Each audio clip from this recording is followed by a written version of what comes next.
Welcome to Soft Hour Library. Tonight's story begins now. Close your eyes and rest. Chapter 6. The Tunisian Dagger. I met the inspector just coming from the door which led into the kitchen quarters.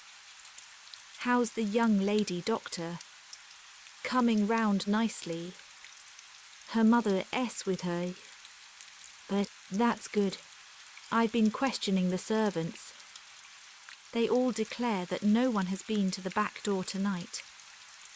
Your description of that stranger was rather vague. Can't you give us something more definite to go upon? I'm afraid not, I said regretfully. It was a dark night, you see, and the fellow had his coat collar well pulled up and his hat squashed down over his eyes. But said the inspector, looked as though he wanted to conceal his face. Sure it was no one you know? I replied in the negative, but not as decidedly as I might have done.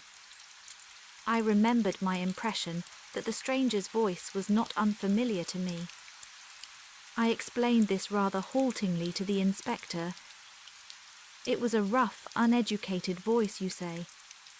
I agreed, but it occurred to me that the roughness had been of an almost exaggerated quality. If, as the inspector thought, the man had wished to hide his face, he might equally well have tried to disguise his voice. Do you mind coming into the study with me again, doctor? There are one or two things I want to ask you. But I acquiesced. Inspector Davis unlocked the door of the lobby. We passed through, and he locked the door again behind him. We don't want to be disturbed, he said grimly. And we don't want any eavesdropping either. What's all this about blackmail? Blackmail, I exclaimed, very much startled. Is it an effort of Parker's imagination, or is there something in it? If Parker heard anything about blackmail, I said slowly, he must have been listening outside this door with his ear glued against the keyhole. But Davis nodded. Nothing more likely. You see, I've been instituting a few inquiries as to what Parker has been doing with himself this evening. To tell the truth, I didn't like his manner. The man knows something. When I began to question him, he got the wind up and plumped out some garbled story of blackmail. But I took an instant decision. I'm rather glad you've brought the matter up, I said. I've been trying to decide whether to make a clean breast of things or not. I'd already practically decided to tell you everything, but I was going to wait for a favourable opportunity. You might as well have it now. But, and then and there, I narrated the whole events of the evening as I have set them down here. The inspector listened keenly, occasionally interjecting a question. Most extraordinary story I ever heard, he said when I had finished. And you say that letter has completely disappeared. It looks bad. It looks very bad indeed. It gives us what we've been looking for, a motive for the murder. But I nodded. I realise that. But you say that Mr. Ackroyd hinted at a suspicion he had that some member of his household was involved. Household, rather an elastic term. But you don't think that Parker himself might be the man we're after, I suggested. It looks very like it. He was obviously listening at the door when you came out. Then Miss Ackroyd came across him later bent on entering the study. Say he tried again when she was safely out of the way. He stabbed Ackroyd, locked the door on the inside, opened the window and got out that way, and went round to a side door which he had previously left open. How's that? There's only one thing against it, I said slowly. If Ackroyd went on reading that letter as soon as I left, as he intended to do, I don't see him continuing to sit on here and turn things over in his mind for another hour. He'd have had Parker in at once, accused him then and there, and there would have been a fine old uproar. Remember, Ackroyd was a man of choleric temper, but mightn't have had time to go on with the letter just then, suggested the inspector. We know someone was with him at 9:30. If that visitor turned up as soon as you left, and after he went, Miss Ackroyd came in to say good night, well, he wouldn't be able to go on with the letter until close upon 10 o'clock. And the telephone call. Parker sent that all right, perhaps before he thought of the locked door and open window. Then he changed his mind, or got in a panic, and decided to deny all knowledge of it. That was it, depend upon it. Yes, I said rather doubtfully. Anyway, we can find out the truth about the telephone call from the exchange. If it was put through from here, I don't see how anyone else but Parker could have sent it. Depend upon it, he's our man. But keep it dark. We don't want to alarm him just yet till we've got all the evidence. I'll see to it he doesn't give us the slip. To all appearances, we'll be concentrating on your mysterious stranger. He rose from where he had been sitting astride the chair belonging to the desk, and crossed over to the still form in the armchair. The weapon ought to give us a clue, he remarked, looking up. It's something quite unique, a curio, I should think, by the look of it. He bent down, surveying the handle attentively, and I heard him give a grunt of satisfaction. Then, very gingerly, he pressed his hands down below the hilt and drew the blade out from the wound. Still carrying it so as not to touch the handle, he placed it in a wide china mug which adorned the mantelpiece. Yes, he said, nodding at it. Quite a work of art. There can't be many of them about. It was indeed a beautiful object. A narrow, tapering blade, and a hilt of elaborately intertwined metals of curious and careful workmanship. He touched the blade gingerly with his finger, testing its sharpness, and made an appreciative grimace. Lord, what an edge, he exclaimed. A child could drive that into a man, as easy as cutting butter. A dangerous sort of toy to have about. May I examine the body properly now? I asked. He nodded. Go ahead. I made a thorough examination. Well, said the inspector when I had finished. I'll spare you the technical language, I said. We'll keep that for the inquest. The blow was delivered by a right-handed man standing behind him, and death must have been instantaneous. By the expression on the dead man's face, I should say that the blow was quite unexpected. He probably died without knowing who his assailant was. Butlers can creep about as soft-footed as cats, said Inspector Davis. There's not going to be much mystery about this crime. Take a look at the hilt of that dagger. I took the look. I dare say they're not apparent to you, but I can see them clearly enough. He lowered his voice. Fingerprints. He stood off a few steps to judge of his effect. Yes, I said mildly. I guessed that. I do not see why I should be supposed to be totally devoid of intelligence. After all, I read detective stories and the newspapers, and am a man of quite average ability. If there had been toe marks on the dagger handle, now that would have been quite a different thing. I would then have registered any amount of surprise and awe. I think the inspector was annoyed with me for declining to get thrilled. He picked up the china mug and invited me to accompany him to the billiard room. I want to see if Mr. Raymond can tell us anything about this dagger, he explained. Locking the outer door behind us again, we made our way to the billiard room where we found Geoffrey Raymond. The inspector held up his exhibit. Ever seen this before, Mr. Raymond? Why, I believe, I'm almost sure that is a curio given to Mr. Ackroyd by Major Blunt. It comes from Morocco, no Tunis. So the crime was committed with that. What an extraordinary thing. It seems almost impossible, and yet there could hardly be two daggers the same. May I fetch Major Blunt?" Without waiting for an answer, he hurried off. "Nice young fellow that," said the inspector. "Something honest and ingenuous about him." But I agreed.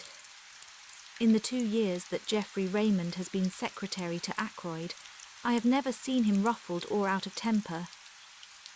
And he has been, I know, a most efficient secretary. In a minute or two Raymond returned, accompanied by Blunt. "I was right," said Raymond excitedly. "It is the Tunisian dagger."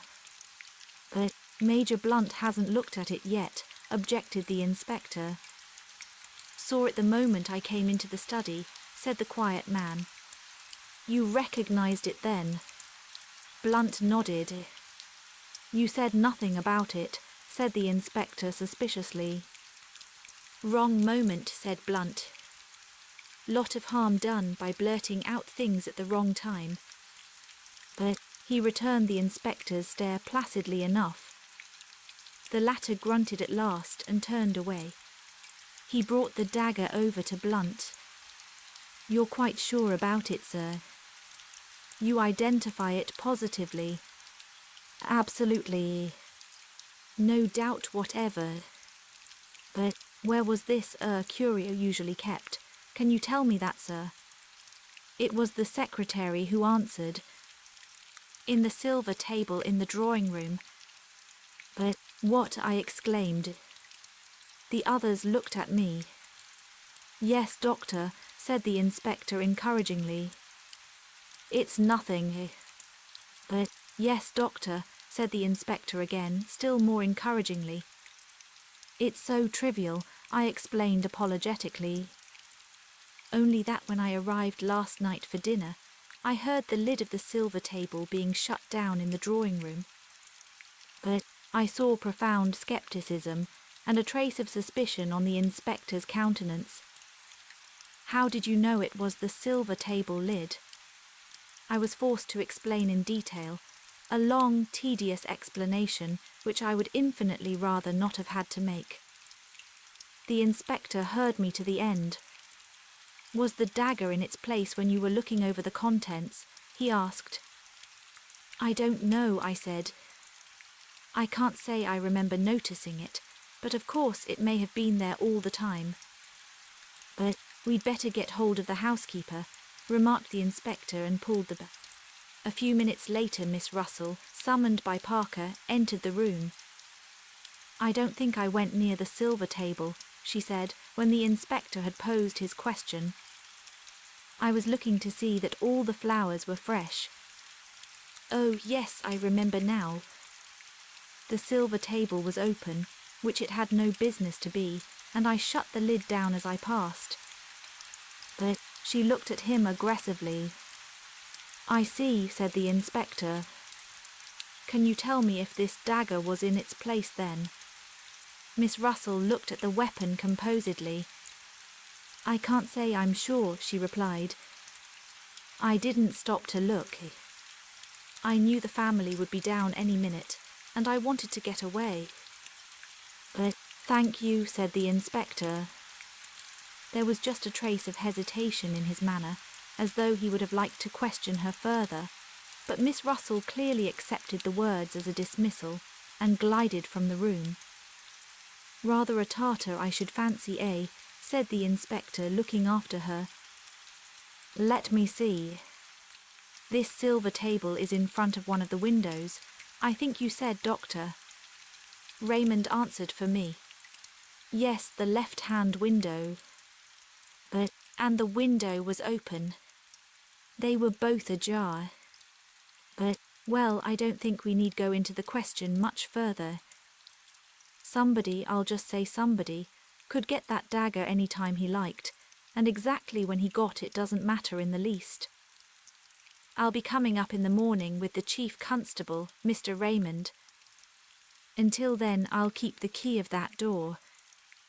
I want Colonel Melrose to see everything exactly as it is. I happen to know that he's dining out the other side of the county, and I believe staying the night." But we watched the inspector take up the jar. I shall have to pack this carefully, he observed. It's going to be an important piece of evidence in more ways than one. But a few minutes later, as I came out of the billiard room with Raymond, the latter gave a low chuckle of amusement. I felt the pressure of his hand on my arm and followed the direction of his eyes. Inspector Davis seemed to be inviting Parker's opinion of a small pocket diary. "A little obvious," murmured my companion. "So Parker is the suspect, is he? Shall we oblige Inspector Davis with a set of our fingerprints also?" He took 2 cards from the card tray, wiped them with his silk handkerchief, then handed one to me and took the other himself. Then, with a grin, he handed them to the police inspector. "Souvenirs," he said. "No." "1, Doctor Shepherd, no." "2, my humble self. 1 from Major Blunt will be forthcoming in the morning." But youth is very buoyant. Even the brutal murder of his friend and employer could not dim Geoffrey Raymond's spirits for long. Perhaps that is as it should be. I do not know. I have lost the quality of resilience long since myself. It was very late when I got back, and I hoped that Caroline would have gone to bed. I might have known better. She had hot cocoa waiting for me, and whilst I drank it, she extracted the whole history of the evening from me. I said nothing of the blackmailing business, but contented myself with giving her the facts of the murder. "The police suspect Parker," I said, as I rose to my feet and prepared to ascend to bed. "There seems a fairly clear case against him." "But Parker," said my sister. "Fiddlesticks, that inspector must be a perfect fool." "Parker indeed, don't tell me." But with which obscure pronouncement we went up to bed. Chapter 7. I learn my neighbouress profession. On the following morning I hurried unforgivably over my round. My excuse can be that I had no very serious cases to attend. On my return, Caroline came into the hall to greet me. "Flora Ackroyd is here," she announced in an excited whisper. "What?" I concealed my surprise as best I could. "She's very anxious to see you. She's been here half an hour." But Caroline led the way into our small sitting room, and I followed. Flora was sitting on the sofa by the window. She was in black, and she sat nervously twisting her hands together. I was shocked by the sight of her face. All the colour had faded away from it. But when she spoke, her manner was as composed and resolute as possible. "Doctor Shepherd, I have come to ask you to help me." "But of course he'll help you, my dear," said Caroline. I don't think Flora really wished Caroline to be present at the interview. She would, I am sure, have infinitely preferred to speak to me privately. But she also wanted to waste no time, so she made the best of it. "I want you to come to the Larches with me." "But the Larches?" I queried, surprised. "To see that funny little man," exclaimed Caroline. "Yes, you know who he is, don't you?" "We fancied," I said, "that he might be a retired hairdresser." But Flora's blue eyes opened very wide. "Why, he's Hercule Poirot. You know who I mean, the private detective. They say he's done the most wonderful things, just like detectives do in books. A year ago he retired and came to live down here. Uncle knew who he was, but he promised not to tell anyone because Poirot wanted to live quietly without being bothered by people." "But so that's who he is," I said slowly. "You've heard of him, of course." "I'm rather an old fogey, as Caroline tells me," I said, "but I have just heard of him." "But extraordinary," commented Caroline. I don't know what she was referring to, possibly her own failure to discover the truth. "You want to go and see him?" I asked slowly. Now why? To get him to investigate this murder, of course, said Caroline sharply. Don't be so stupid, James. But I was not really being stupid. Caroline does not always understand what I am driving at. You haven't got confidence in Inspector Davis, I went on. Of course she hasn't, said Caroline. I haven't either. But anyone would have thought it was Caroline's uncle who had been murdered. And how do you know he would take up the case? I asked. Remember, he has retired from active work. But that's just it, said Flora simply. I've got to persuade him. But you are sure you are doing wisely? I asked gravely. Of course she is, said Caroline. I'll go with her myself if she likes. But I'd rather the doctor came with me if you don't mind, Miss Shepherd, said Flora. She knows the value of being direct on certain occasions. Any hints would certainly have been wasted on Caroline. You see, she explained, following directness with tact, Dr. Shepherd being the doctor, and having found the body, he would be able to give all the details to M. Poirot. But yes, said Caroline grudgingly, I see that. But I took a turn or two up and down the room. Flora, I said gravely, be guided by me. I advise you not to drag this detective into the case. But Flora sprang to her feet. The colour rushed into her cheeks. I know why you say that, she cried. But it's exactly for that reason I'm so anxious to go. You're afraid, but I'm not. I know Ralph better than you do. But Ralph, said Caroline. What has Ralph got to do with it? Neither of us heeded her. Ralph may be weak, continued Flora. He may have done foolish things in the past, wicked things even, but he wouldn't murder anyone. But no, I exclaimed. I never thought it of him. But then why did you go to the Three Boars last night? Demanded Flora, on your way home after Uncle's body was found. I was momentarily silenced. I had hoped that that visit of mine would remain unnoticed. How did you know about that? I countered. I went there this morning, said Flora. I heard from the servants that Ralph was staying there. I interrupted her, though. You had no idea that he was in King's Abbot? No. I was astounded.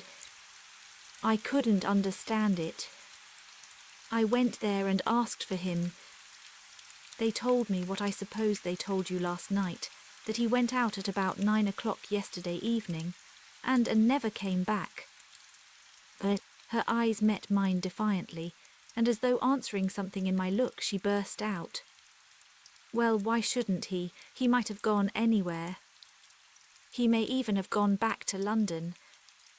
But leaving his luggage behind, I asked gently. Flora stamped her foot. I don't care. There must be a simple explanation. And that's why you want to go to Hercule Poirot. Isn't it better to leave things as they are? The police don't suspect Ralph in the least, remember. They're working on quite another tack. But that's just it, cried the girl. They do suspect him. A man from Cranchester turned up this morning, Inspector Raglan, a horrid, weaselly little man. I found he had been to the Three Boars this morning before me. They told me all about his having been there, and the questions he had asked. He must think Ralph did it. But that's a change of mind from last night, if so, I said slowly. He doesn't believe in Davis's theory that it was Parker then. Parker indeed, said my sister and snorted. Flora came forward and laid her hand on my arm. Oh, Doctor. Shepherd, let us go at once to this M. Poirot. He will find out the truth. But, my dear Flora, I said gently, laying my hand on hers. Are you quite sure it is the truth we want? She looked at me, nodding her head gravely. You're not sure, she said. I am. I know Ralph better than you do. But of course he didn't do it, said Caroline, who had been keeping silent with great difficulty. Ralph may be extravagant, but he's a dear boy and has the nicest manners. But I wanted to tell Caroline that large numbers of murderers have had nice manners, but the presence of Flora restrained me. Since the girl was determined, I was forced to give in to her, and we started at once, getting away before my sister was able to fire off any more pronouncements beginning with her favourite words. Of course. But an old woman with an immense Breton cap opened the door of the larches to us. Poirot was at home, it seemed. We were ushered into a little sitting room arranged with formal precision, and there, after the lapse of a minute or so, my friend of yesterday came to us. Monsieur le Docteur, he said, smiling. Mademoiselle. But he bowed to Flora. Perhaps, I began, you have heard of the tragedy which occurred last night. But his face grew grave. But certainly I have heard. It is horrible. I offer Mademoiselle all my sympathy. In what way can I serve you? Miss Ackroyd, I said, wants you to too. To find the murderer, said Flora in a clear voice. I see, said the little man. But the police will do that, will they not? They might make a mistake, said Flora. They are on their way to make a mistake now, I think. Please, Poirot, won't you help us, if it is a question of money? Poirot held up his hand. Not that I beg of you, mademoiselle. Not that I do not care for money. His eyes showed a momentary twinkle. Money, it means much to me and always has done. No, if I go into this, you must understand one thing clearly. I shall go through with it to the end. The good dog, he does not leave the scent, remember. You may wish that after all you had left it to the local police. But I want the truth, said Flora, looking him straight in the eyes. All the truth. All the truth. But then I accept, said the little man quietly. And I hope you will not regret those words. Now tell me all the circumstances. But, Doctor, Shepherd had better tell you, said Flora. He knows more than I do. But, thus enjoined, I plunged into a careful narrative, embodying all the facts I have previously set down. Poirot listened carefully, inserting a question here and there, but for the most part sitting in silence, his eyes on the ceiling. I brought my story to a close with the departure of the inspector and myself from Fernley Park the previous night. And now, said Flora as I finished, tell him all about Ralph. But I hesitated, but her imperious glance drove me on. You went to this inn, this Three Boars, last night on your way home? Asked Poirot as I brought my tale to a close. Now exactly why was that? I paused a moment to choose my words carefully. I thought someone ought to inform the young man of his uncle's death. It occurred to me after I had left Fernley that possibly no one but myself and Mr. Ackroyd were aware that he was staying in the village. But Poirot nodded. Quite so. That was your only motive in going there, eh? That was my only motive, I said stiffly. It was not to, shall we say, reassure yourself about Si June Hom. Reassure myself. I think, le Docteur, that you know very well what I mean, though you pretend not to do so. I suggest that it would have been a relief to you if you had found that Captain Patten had been at home all the evening. But not at all, I said sharply. The little detective shook his head at me gravely. You have not the trust in me of Miss Flora, he said. But no matter. What we have to look at is this. Captain Patten is missing, under circumstances which call for an explanation. I will not hide from you that the matter looks grave. Still, it may admit of a perfectly simple explanation. But that's just what I keep saying, cried Flora eagerly. Poirot touched no more upon that theme. Instead, he suggested an immediate visit to the local police. He thought it better for Flora to return home, and for me to be the one to accompany him there and introduce him to the officer in charge of the case. We carried out this plan forthwith. We found Inspector Davis outside the police station, looking very glum indeed. With him was Colonel Melrose, the chief constable, and another man whom, from Flora's description of Weasley, I had no difficulty in recognising as Inspector Raglan from Cranchester. I know Melrose fairly well, and I introduced Poirot to him and explained the situation. The chief constable was clearly vexed, and Inspector Raglan looked as black as thunder. Davis, however, seemed slightly exhilarated by the sight of his superior officer's annoyance. "The case is going to be plain as a pikestaff," said Raglan. "Not the least need for amateurs to come butting in. You'd think any fool would have seen the way things were last night, and then we shouldn't have lost 12 hours. But he directed a vengeful glance at poor Davis, who received it with perfect stolidity. "Mr. Ackroyd's family must of course do what they see fit," said Colonel Melrose. "But we cannot have the official investigation hampered in any way. I know Ems. Poirot's great reputation, of course," he added courteously. "The police can't advertise themselves, worse luck," said Raglan. "It was Poirot who saved the situation. It is true that I have retired from the world," he said. "I never intended to take up a case again. Above all things, I have a horror of publicity. I must beg that in the case of my being able to contribute something to the solution of the mystery, my name may not be mentioned." But Inspector Raglan's face lightened a little. "I've heard of some very remarkable successes of yours," observed the Colonel, thawing.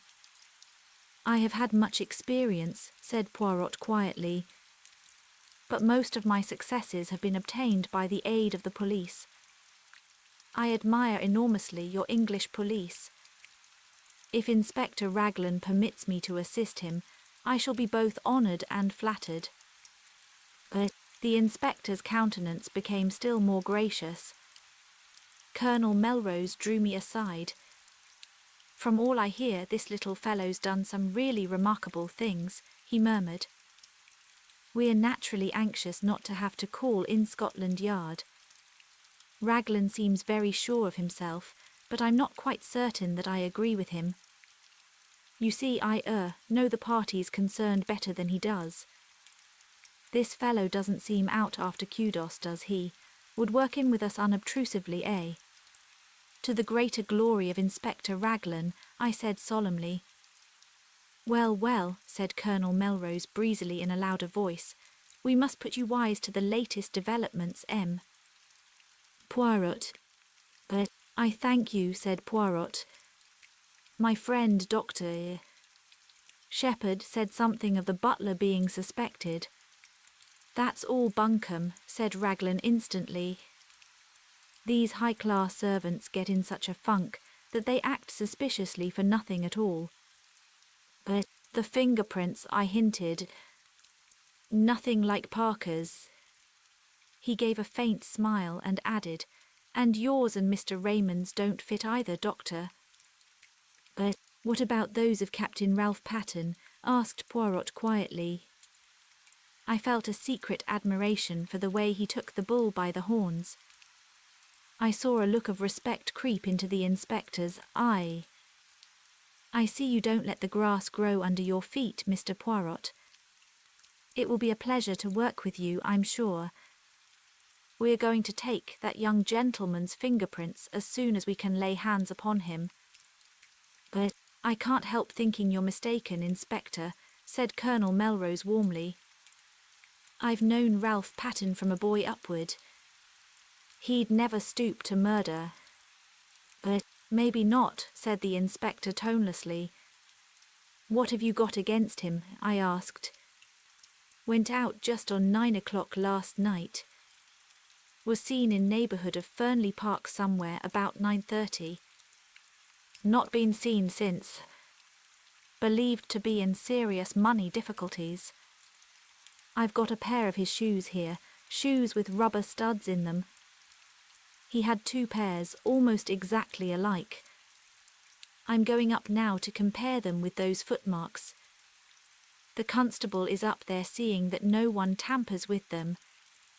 But we'll go at once, said Colonel Melrose. You and M. Poirot will accompany us, will you not? We assented, and all drove up in the Colonel's car. The inspector was anxious to get at once to the footmarks, and asked to be put down at the lodge. About halfway up the drive on the right, a path branched off which led round to the terrace and the window of Ackroyd's study. Would you like to go with the inspector, M?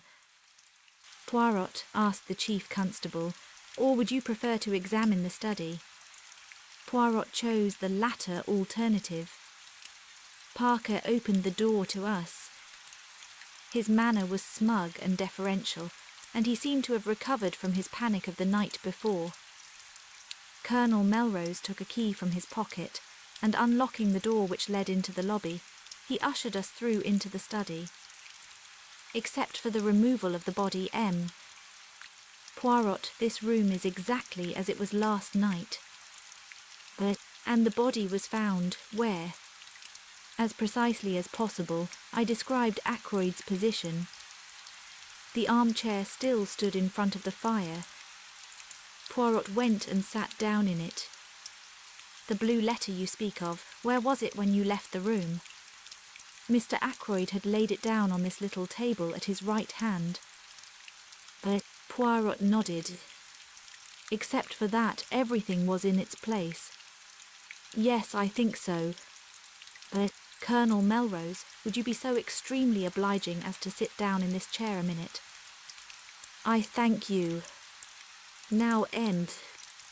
Le Docteur, will you kindly indicate to me the exact position of the dagger? I did so, whilst the little man stood in the doorway. The hilt of the dagger was plainly visible from the door then. Both you and Parker could see it at once. Yes, but Poirot went next to the window. The electric light was on, of course, when you discovered the body. He asked over his shoulder. I assented and joined him where he was studying the marks on the windowsill. The rubber studs are the same pattern as those in Captain Patten's shoes, he said quietly. Then he came back once more to the middle of the room. His eye travelled round, searching everything in the room with a quick, trained glance. Are you a man of good observation, Doctor? Shepherd, he asked at last. I think so, I said, surprised. There was a fire in the grate, I see. When you broke the door down and found Mr. Ackroyd dead, how was the fire? Was it low? I gave a vexed laugh. I really can't say. I didn't notice. Perhaps Mr. Raymond or Major Blunt. The little man opposite me shook his head with a faint smile. One must always proceed with method. I made an error of judgment in asking you that question. To each man his own knowledge. You could tell me the details of the patient's appearance. Nothing there would escape you. If I wanted information about the papers on that desk, Mr. Raymond would have noticed anything there was to see. To find out about the fire, I must ask the man whose business it is to observe such things. You permit? He moved swiftly to the fireplace and rang the bell. After a lapse of a minute or two, Parker appeared. The bell rang, sir, he said hesitatingly. Come in, Parker, said Colonel Melrose. This gentleman wants to ask you something. Parker transferred a respectful attention to Poirot. Parker, said the little man, when you broke down the door with Dr. Shepherd last night and found your master dead, what was the state of the fire? Parker replied without a pause. It had burned very low, sir. It was almost out. Said Poirot. The exclamation sounded almost triumphant. He went on, Look round you, my good Parker. Is this room exactly as it was then? The butler's eye swept round. It came to rest on the windows. The curtains were drawn, sir, and the electric light was on. Poirot nodded approval. Anything else? Yes, sir, this chair was drawn out a little more. He indicated a big grandfather chair to the left of the door between it and the window. I append a plan of the room with the chair in question, marked with an X. Just show me, said Poirot. The butler drew the chair in question out a good 2 feet from the wall, turning it so that the seat faced the door. Voilà si qui est curia, murmured Poirot. No one would want to sit in a chair in such a position, I fancy. Now who pushed it back into place again, I wonder, did you, my friend? No, sir, said Parker. I was too upset with seeing the master and all. But Poirot looked across at me. Did you, doctor? I shook my head. It was back in position when I arrived with the police, sir, put in Parker. I'm sure of that. But curious, said Poirot again. Raymond or Blunt must have pushed it back, I suggested. Surely it isn't important. It is completely unimportant, said Poirot. That is why it is so interesting, he added softly. Excuse me a minute, said Colonel Melrose. He left the room with Parker. Do you think Parker is speaking the truth? I asked. About the chair, yes.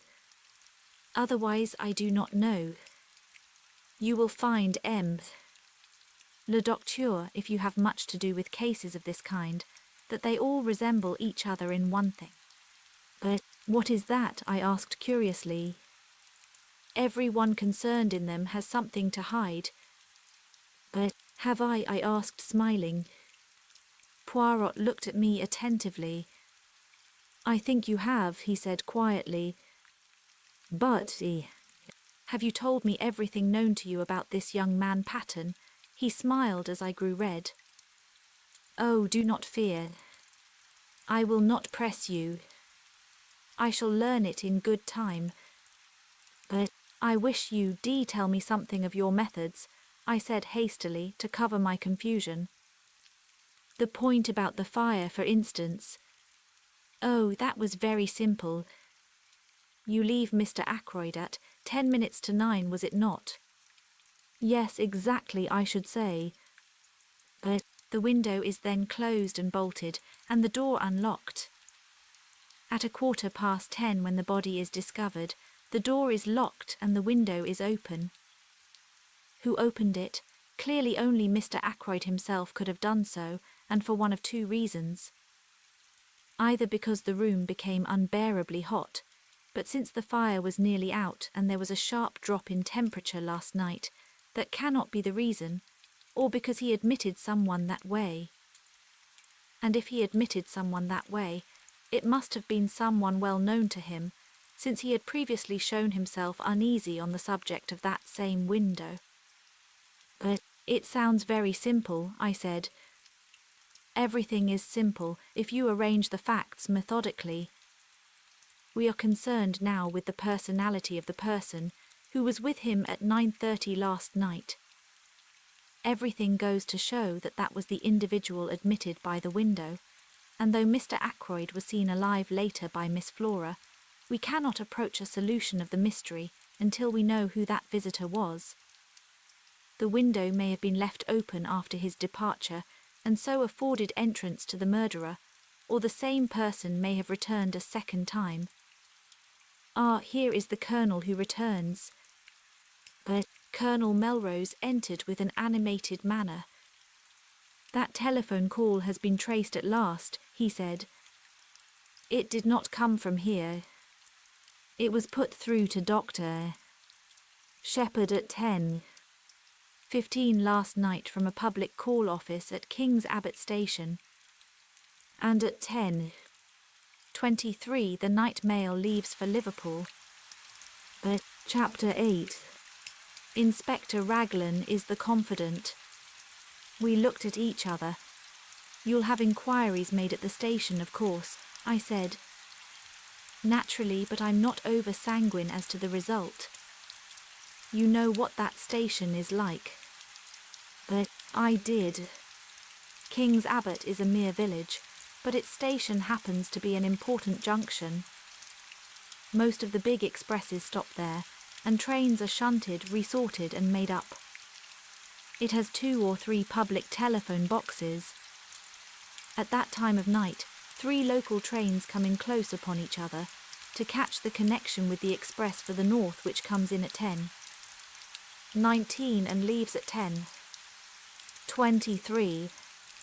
The whole place is in a bustle, and the chances of one particular person being noticed telephoning or getting into the express are very small indeed. "But why telephone at all?" demanded Melrose. "That is what I find so extraordinary. There seems no rhyme or reason in the thing." But Poirot carefully straightened a china ornament on one of the bookcases. "Be sure there was a reason," he said over his shoulder. "But what reason could it be? When we know that, we shall know everything. This case is very curious and very interesting." But there was something almost indescribable in the way he said those last words. I felt that he was looking at the case from some peculiar angle of his own, and what he saw I could not tell. He went to the window and stood there, looking out. "You say it was 9 o'clock, Doctor Shepherd, when you met this stranger outside the gate?" He asked the question without turning round. "Yes," I replied. "I heard the church clock chime the hour." "But how long would it take him to reach the house, to reach this window, for instance?"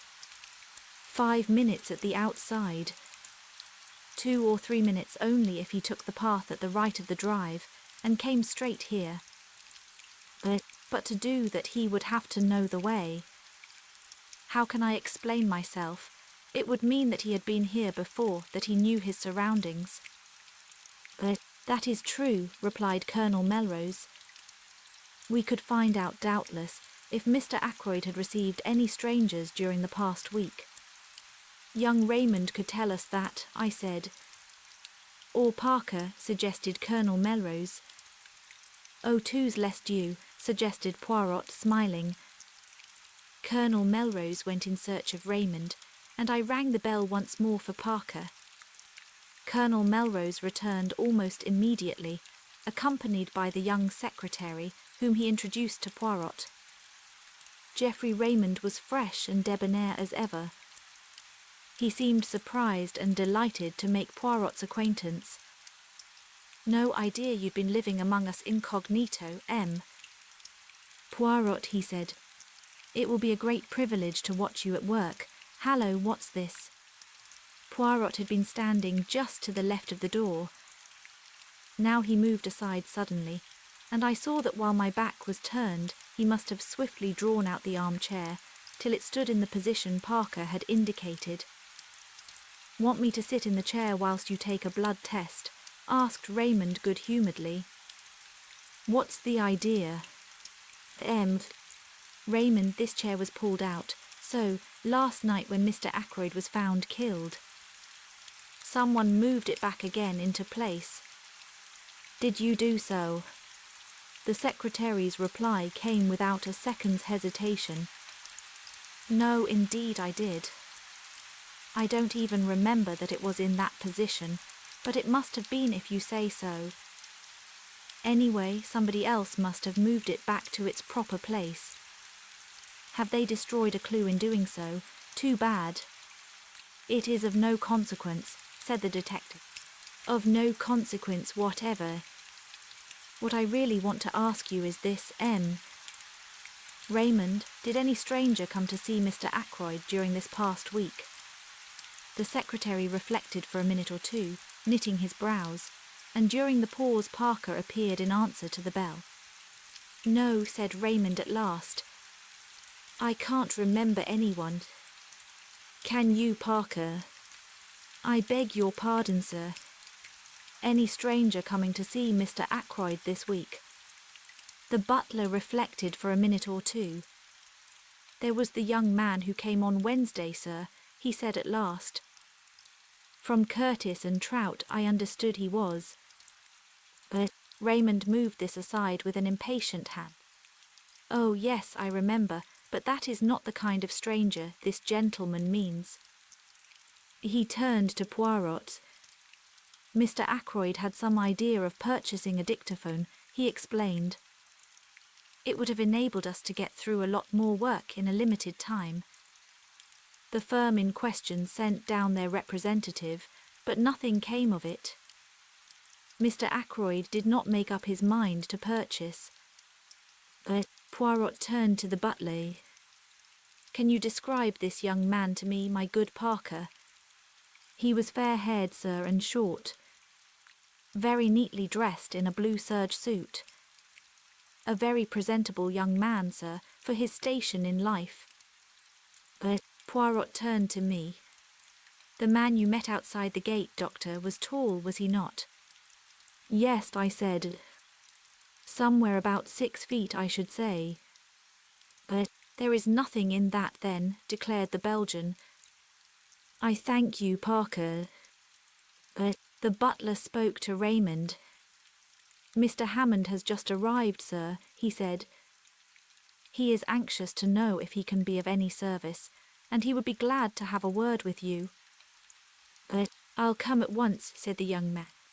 He hurried out. Poirot looked inquiringly at the chief constable. The family solicitor, M. Poirot, said the latter.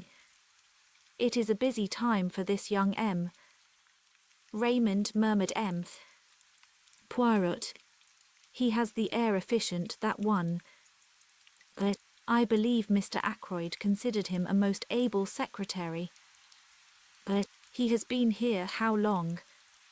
Just on 2 years, I fancy. But his duties he fulfills punctiliously. Of that I am sure. In what manner does he amuse himself? Does he go in for the sport? Private secretaries haven't much time for that sort of thing, said Colonel Melrose, smiling. Raymond plays golf, I believe, and tennis in the summer time. But he does not attend the courses, I should say the running of the horses. Race meetings, no, I don't think he's interested in racing. But Poirot nodded and seemed to lose interest. He glanced slowly round the study. I have seen, I think, all that there is to be seen here. But I too looked round. If those walls could speak, I murmured.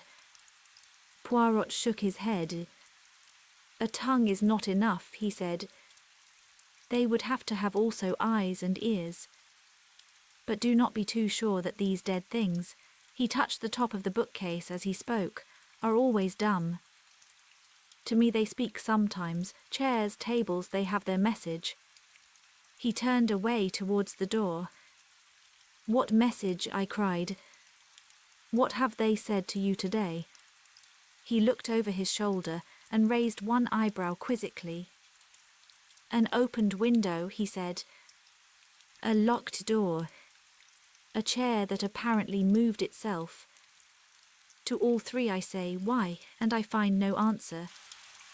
But he shook his head, puffed out his chest, and stood blinking at us. He looked ridiculously full of his own importance.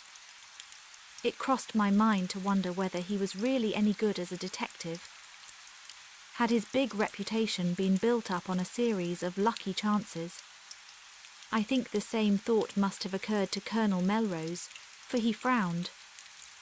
Anything more you want to see, M? Poirot, he inquired brusquely, you would perhaps be so kind as to show me the silver table from which the weapon was taken. After that, I will trespass on your kindness no longer. We went to the drawing-room, but on the way the constable waylaid the colonel, and after a muttered conversation the latter excused himself and left us together. I showed Poirot the silver table, and after raising the lid once or twice and letting it fall, he pushed open the window and stepped out on the terrace. I followed him. Inspector Raglan had just turned the corner of the house and was coming towards us. His face looked grim and satisfied. So there you are, M. Poirot, he said. Well, this isn't going to be much of a case. I'm sorry, too. A nice enough young fellow gone wrong. But Poirot's face fell, and he spoke very mildly. I'm afraid I shall not be able to be of much aid to you then. Next time, perhaps, said the inspector soothingly. Though we don't have murders every day in this quiet little corner of the world. But Poirot's gaze took on an admiring quality. You have been of a marvellous promptness, he observed. How exactly did you go to work, if I may ask? Certainly, said the inspector. To begin with, method. That's what I always say, method. Ah, cried the others. That too is my watchword. Method, order, and the little grey cells. The cells, said the inspector, staring. The little grey cells of the brain, explained the Belgian. Oh, of course, well, we all use them, I suppose. But in a greater or lesser degree, murmured Poirot. And there are, too, differences in quality. Then there is the psychology of a crime. One must study that.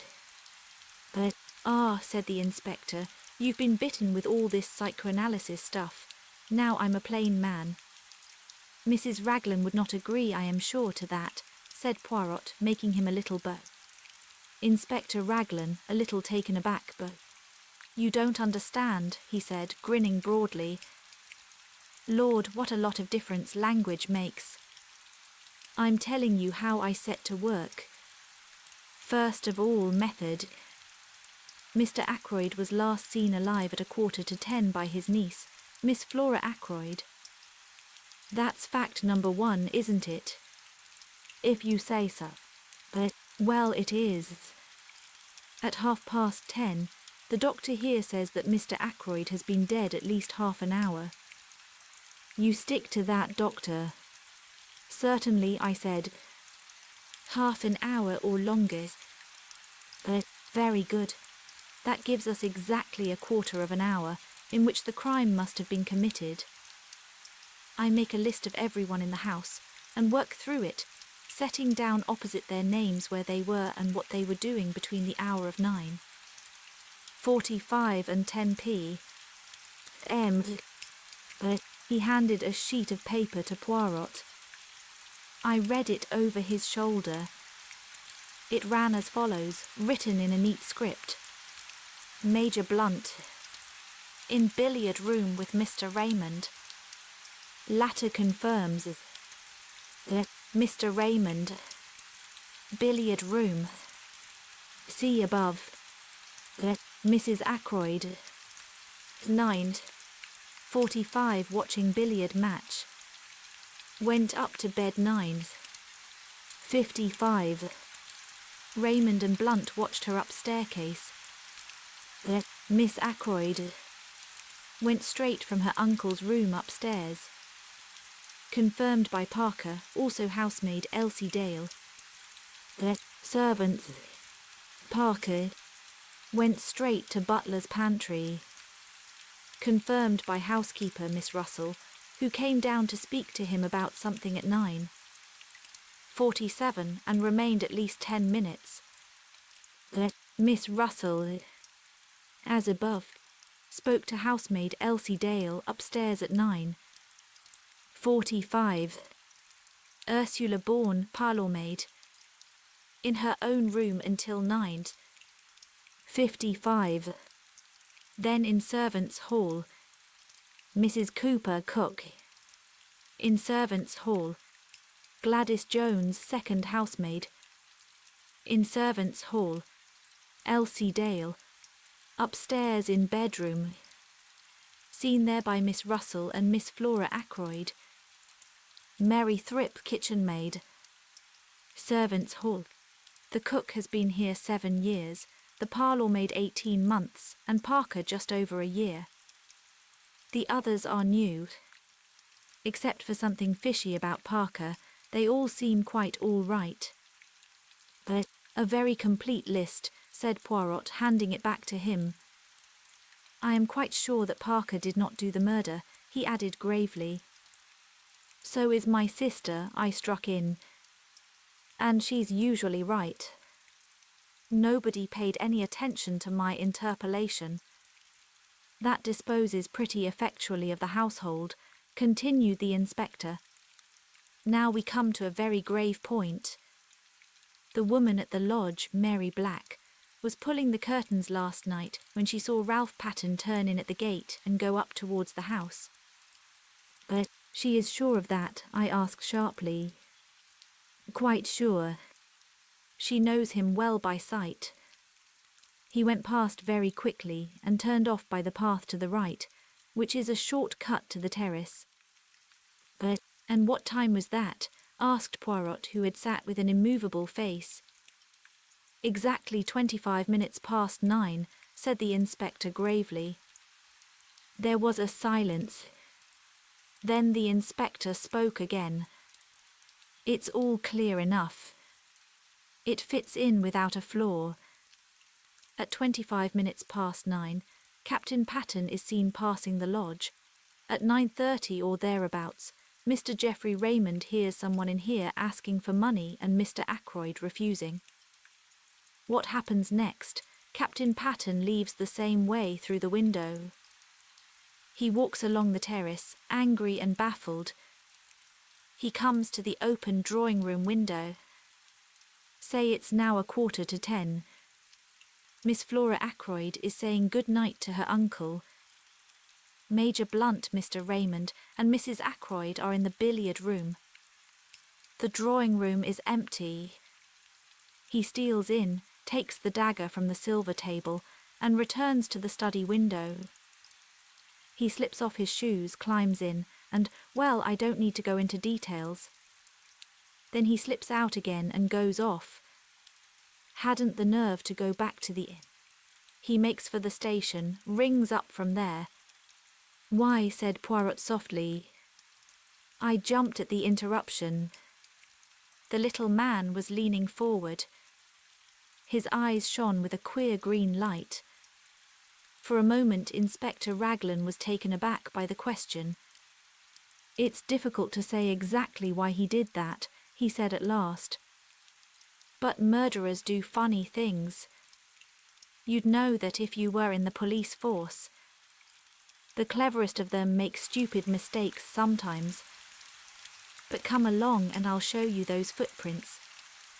But we followed him round the corner of the terrace to the study window. At a word from Raglan, a police constable produced the shoes which had been obtained from the local. The inspector laid them over the marks.